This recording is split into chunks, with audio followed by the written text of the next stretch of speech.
ये कहानी का दूसरा भाग है और अगर आपने कहानी का पहला भाग नहीं देखा है तो वीडियो के डिस्क्रिप्शन में आपको लिंक मेंशन है। आप वहां जाकर कहानी का पहला भाग ज़रूर देखें, तभी आपको दूसरा भाग अच्छे से समझ आएगा। आइए दूसरा भाग शुरू करते हैं। दिन गुजर रहे थे और आकाश का भी अनिका के घर आना जाना लगा हुआ था। अनिका की माँ को अच्छा लग रहा था कि कोई अनिका की इतनी फिक्र भी करता है। अनिका परेशान थी क्योंकि हिमांशु उससे बात करने को तैयार नहीं था। अनिका जब भी कॉल करती वो कोई बहाना बनाकर कॉल काट देता। अनिका के पिताजी जो एक कारखाने में नौकरी करते थे, वो किसी काम से दूसरे गांव गए थे। आज घर वापस आ रहे हैं। अनिका को चिंता हो रही है, अगर पिताजी ने हिमांशु के बारे में पूछा तो क्या होगा, क्या बोलूँगी मैं। उधर आकाश का बार बार घर आना अनिका की माँ को पसंद नहीं आ रहा था। शायद ये बात आकाश भी जान गया था, इसलिए उसने आना कम कर दिया।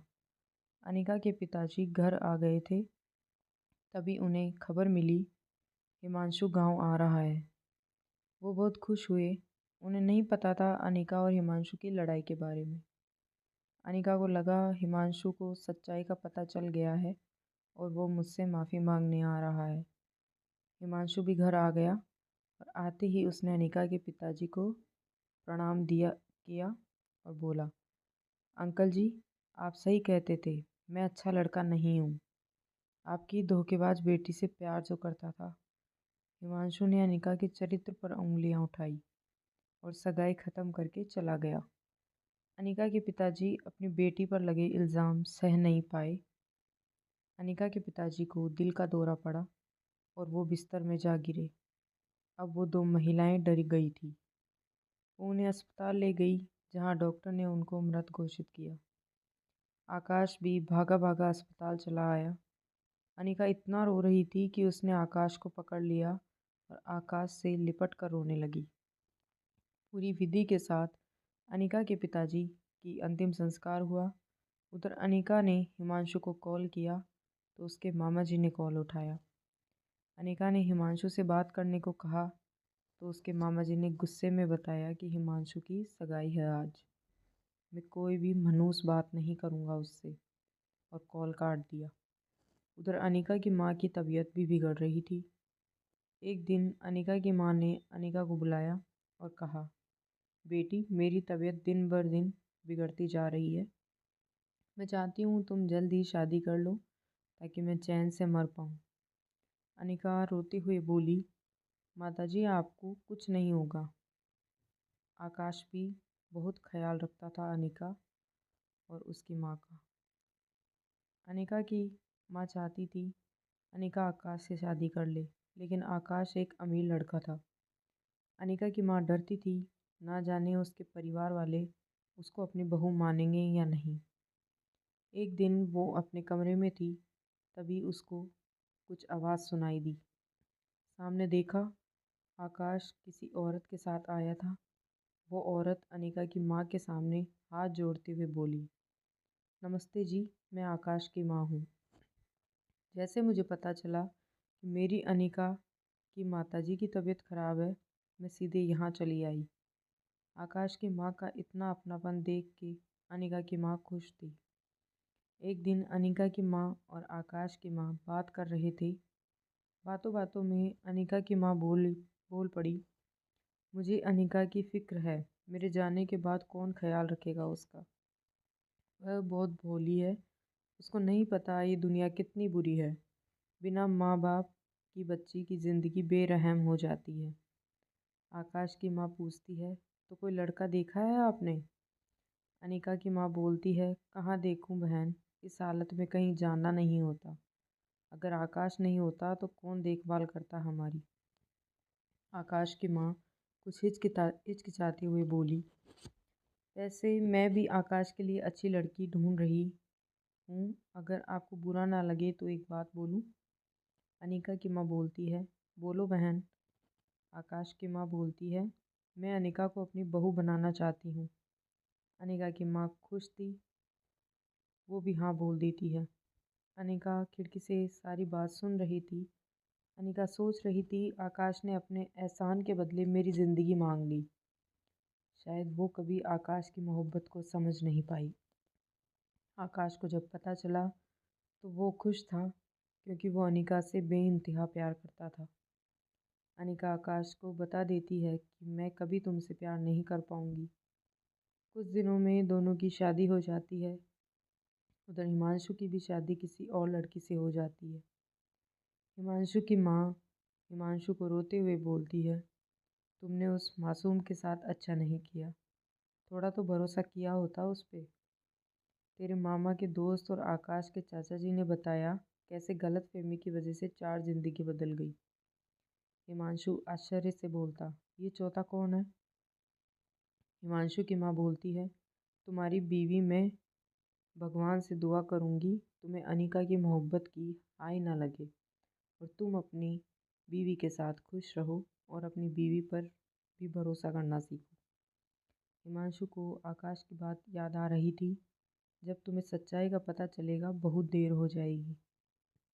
आकाश और अनिका की पहली रात थी। आकाश कमरे में आता है और अनिका से कहता है, हमारे बीच जो भी है वो हम दोनों के बीच रहना चाहिए।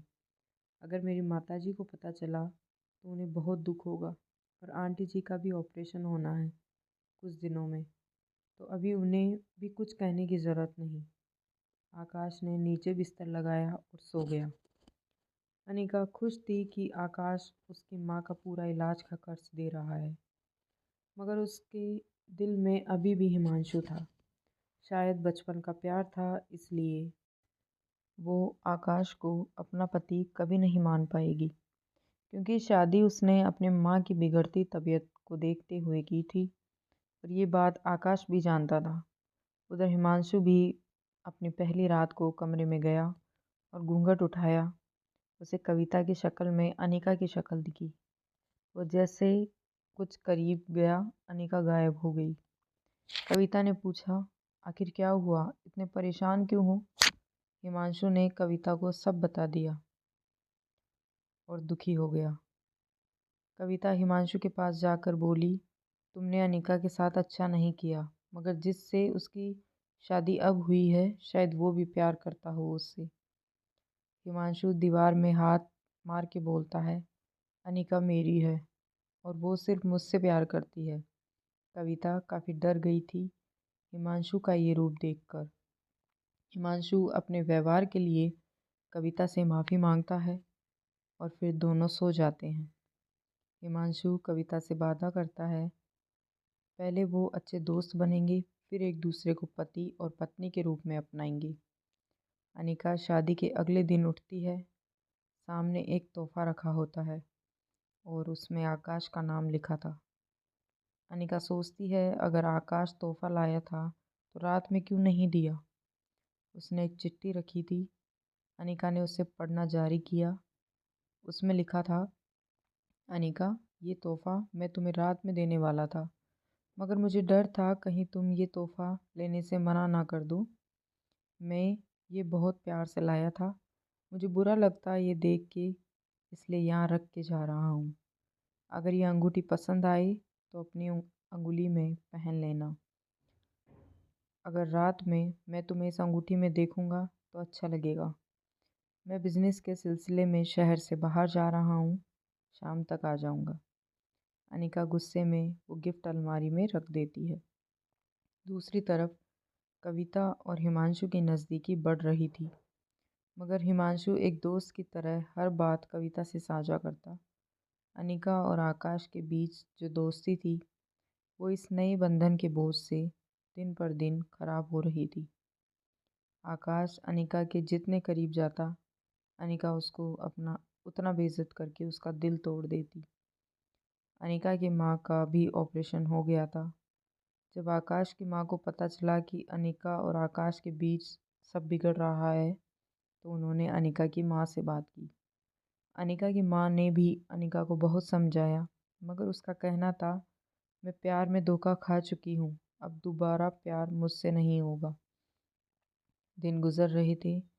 एक दिन आकाश ने अनिका से बात करने की सोची।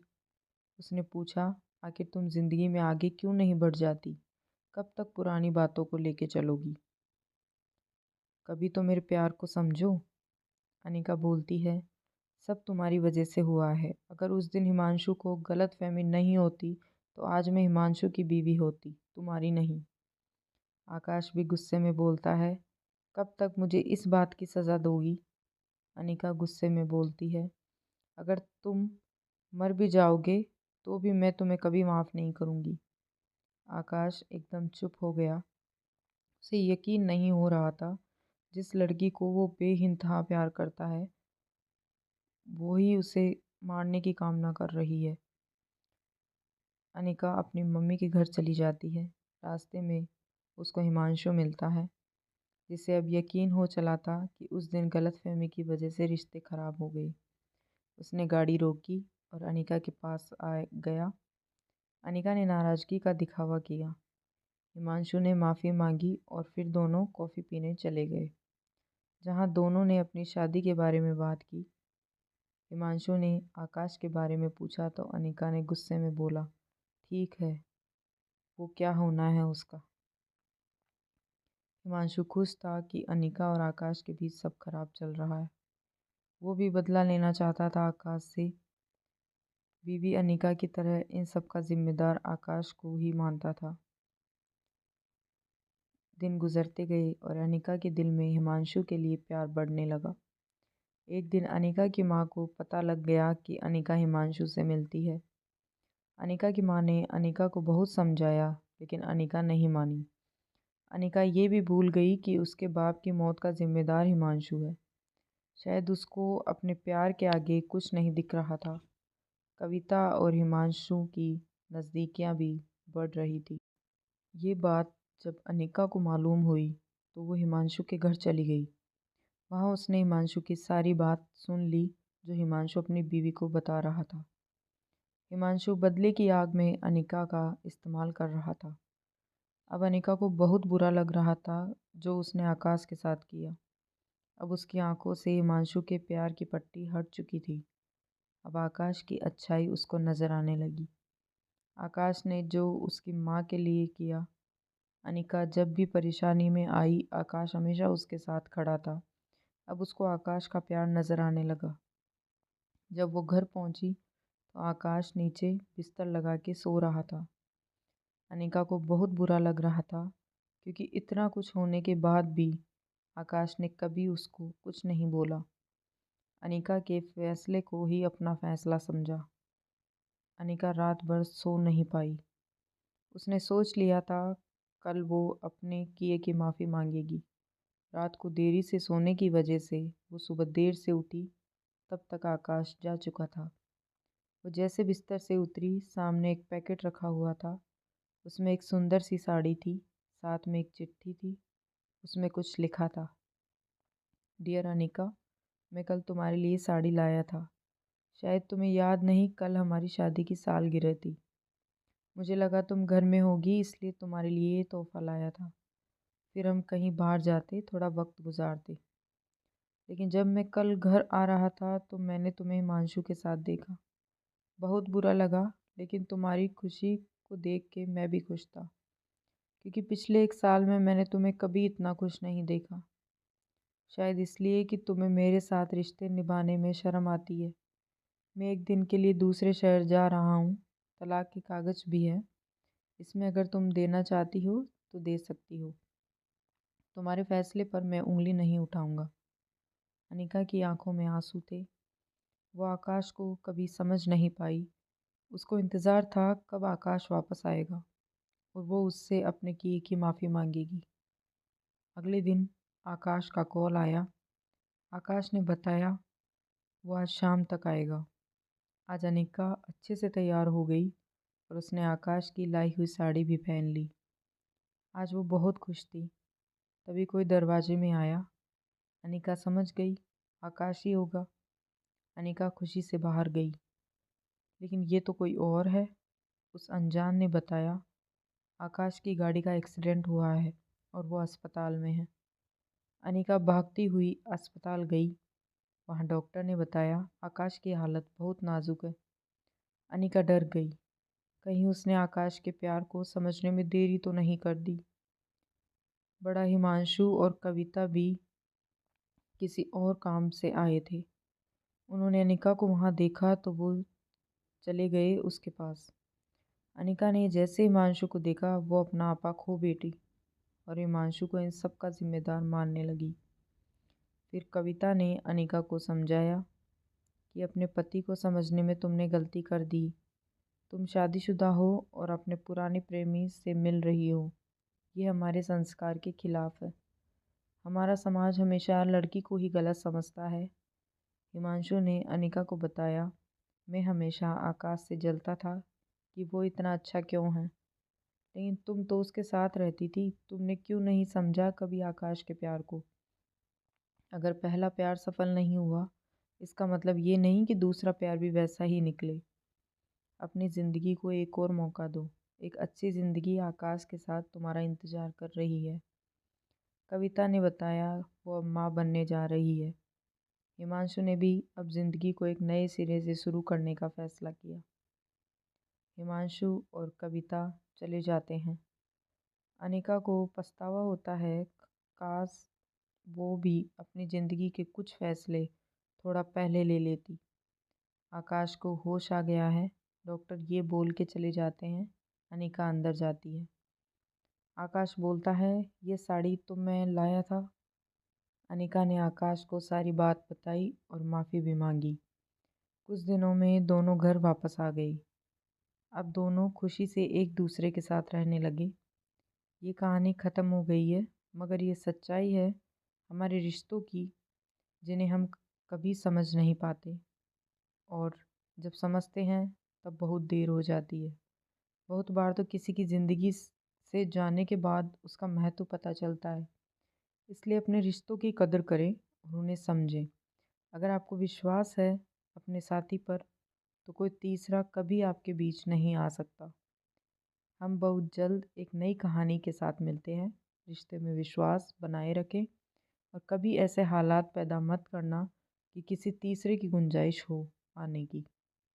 आपको यह कहानी पसंद आई हो तो वीडियो को लाइक, शेयर और कमेंट करें और चैनल को सब्सक्राइब करें।